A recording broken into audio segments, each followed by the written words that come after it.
Hello everyone, welcome back to my channel. कैसे हैं आप लोग जी? उम्मीद है सब ठीक ठाक होंगे। और आज के ब्लॉग की शुरुआत मैंने कल रात से ही कर ली थी और रात को मैंने ये दाल जो है ना मखनी और भिंडी और आलू वगैरह फ्राई कर लिया था। और उसके बाद ना हमने केक कट किया था क्योंकि मेरे बड़े बेटे का ना बर्थडे था। तो मैंने इस तरह का केक बनवाया है। यहाँ पर मैंने जैसे बताया था कि हमारे शहर में ना एक बहुत ही अच्छी होममेड बेकर हैं, तो बहुत ही ज़बरदस्त सी वो बेकिंग करती हैं। लेकिन मैंने ये थोड़ा डिफरेंट किस्म का जो है ना केक उनसे बनवाया है। वैसे तो मैंने 3 मिल्क केक बनवाया था, लेकिन फिर मैंने उनको कहा कि थोड़ा सा आप चॉकलेट फ्लेवर इसमें एडिट कर दें। तो ये न्यूटेला केक है। तो ये इसी तरीके से ना बॉक्स में ही बनता है और बॉक्स में ही कट होकर ना फिर अपने सर्व करना होता है। तो क्योंकि कुछ डिफरेंट ट्राई करने के लिए ना इस तरह से भी फिर करना पड़ता है कि देखें ऐसा टेस्ट कैसा आता है।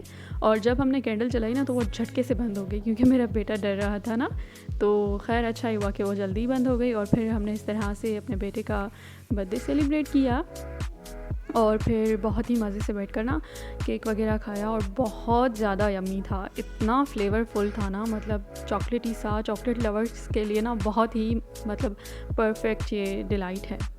ठीक है जी। और फिर उसके बाद फिर हम सो गए थे और ये सुबह का टाइम था जब मैं उठी थी तो बच्चों को स्कूल भेजने के लिए। और आज मौसम कुछ इस तरह से था, मतलब क्लाउडी इतना नहीं है लेकिन फिर भी अच्छा है। और यहाँ मैं बना रही थी बच्चों के लिए लंच बॉक्सेस। तो आज मैं उनको फ्राइज़ ही दे रही थी और साथ में मैंने चाय रख दी थी बनने के लिए। यही काम होता है ना सुबह को। तो बस मैं यही सारे काम कर रही थी और आपको दिखा रही थी कि देखें अभी सुबह सुबह से ही हमारे काम इस तरह से शुरू हो जाते हैं। अच्छा, यहाँ पर चाय रेडी हो गई थी और लंच बॉक्स भी रेडी हो गए थे। तो बस मैं अभी अंदर ही जा रही थी चाय लेकर, क्योंकि बच्चों को मैं चाय पिलाकर भेजती हूँ सुबह को। मतलब दूध नहीं पिया जाता ना सुबह को। ठीक है जी। और फिर यहाँ पर उसके बाद मैंने अपना नाश्ता कर लिया था। और टोस्ट को थोड़ा इग्नोर कीजिएगा, थोड़ी सी ओवर कुक हो गई है ना। वैसे पहले मेरा मूड बिल्कुल नहीं था नाश्ते का, लेकिन फिर मेरा मूड बन गया था। और फिर पूरा दिन मैंने कुछ नहीं किया एडिट वगैरह, मतलब कोई ब्लॉग वगैरह नहीं बनाया। तो ये शाम का टाइम है और यहाँ पर मैं बनाने लगी थी फिर से कढ़ाई, क्योंकि मेरे बच्चों को ना बहुत पसंद है और मुझे भी बहुत पसंद है। और आज मैं बिल्कुल थोड़ी क्वांटिटी बनाऊंगी क्योंकि मेरे हस्बैंड और मेरा एक बेटा ना वो आउट ऑफ सिटी गए हुए हैं। तो इस वजह से हम बस 3 ही हैं ये चिकन खाने वाले। तो मैं उसी क्वांटिटी से बना रही हूँ। और आज मैंने पहली बार इसको ना इस जो है ना देगची में बनाया है, वरना हमेशा मैं कढ़ाइयों में ही कढ़ाई को बनाती हूँ।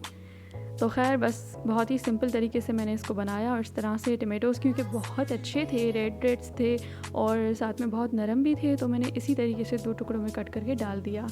और अब यहाँ पर मैं इसमें ग्रीन चिली पेस्ट ऐड करने लगी थी, तो इसने ज़िद कर ली थी कि नहीं, एक हाथ से मैं नहीं निकलने वाली ना। तो फिर मैंने इसको बाद में ऐड कर दिया था। और यहाँ पर शाम की चाय भी हमारी बन रही थी, क्योंकि यही मेरा काम होता है। एक साइड से मैं डिनर की तैयारी करती हूँ और दूसरी साइड में अपनी ये चाय बनने के लिए रख देती हूँ। और थोड़ी देर बाद मैंने इसको देखा तो अभी इसमें पानी निकल आया है ना, क्योंकि टमेटोज़ का बहुत ज़्यादा पानी था। और फिर देखें ये छिलका उतारने की कितनी अच्छी टेक्निक है ना। थोड़ी देर बस हम इसको छोड़ देते हैं और छिलके खुद नरम होकर ना फिर आप स्पैचुला से इस तरह करेंगे ना तो इतने आराम से रिमूव हो जाते हैं कि आपकी सोच है। और तकरीबन 99% लोग तो ऐसा ही करते होंगे, लेकिन उसके लिए शर्त यह है कि टमेटोज़ बहुत सॉफ्ट और बहुत ही अच्छे होने चाहिए। और बस यहाँ पर हमारी चाय भी बन चुकी थी, तो उसी को मैं सर्व कर रही थी। मेरे बच्चे ना चाय के बड़े शौकीन हैं मेरी तरह। मतलब ऐसा भी नहीं है कि चाय चाय करते रहें, लेकिन पी लेते हैं बहुत ही शौक़ से।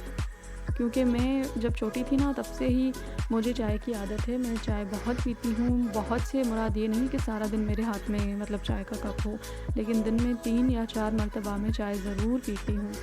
गर्मी में खैर इतनी अच्छी नहीं लगती, लेकिन सर्दियों में तो खुद ब खुद जो है ना दोपहर को भी मूड होने लगता है खाने के बाद कि थोड़ी सी चाय पी जाए।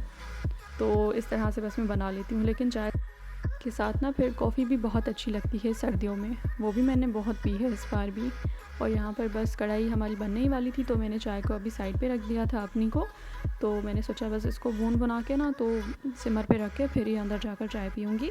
तो मैंने इसी तरह किया था। और बाद में जब डिनर टाइम होने लगा तब मैं आपको इसकी ना फ़ाइनल लुक दिखाने लगी हूँ। मुझे ना हमेशा कढ़ाई वगैरह के साथ बाहर की चपातियाँ बहुत पसंद है, लेकिन क्योंकि मेरे हस्बैंड ने मुझे मना किया था कि मत खाया करो, लेकिन फिर भी मैंने ना अपने बेटे से मंगवा ली है। तो अब जब मेरे हस्बैंड देखेंगे तो बहुत गुस्सा करेंगे मुझ पे। Anyways, thank you so much for watching. Good bye.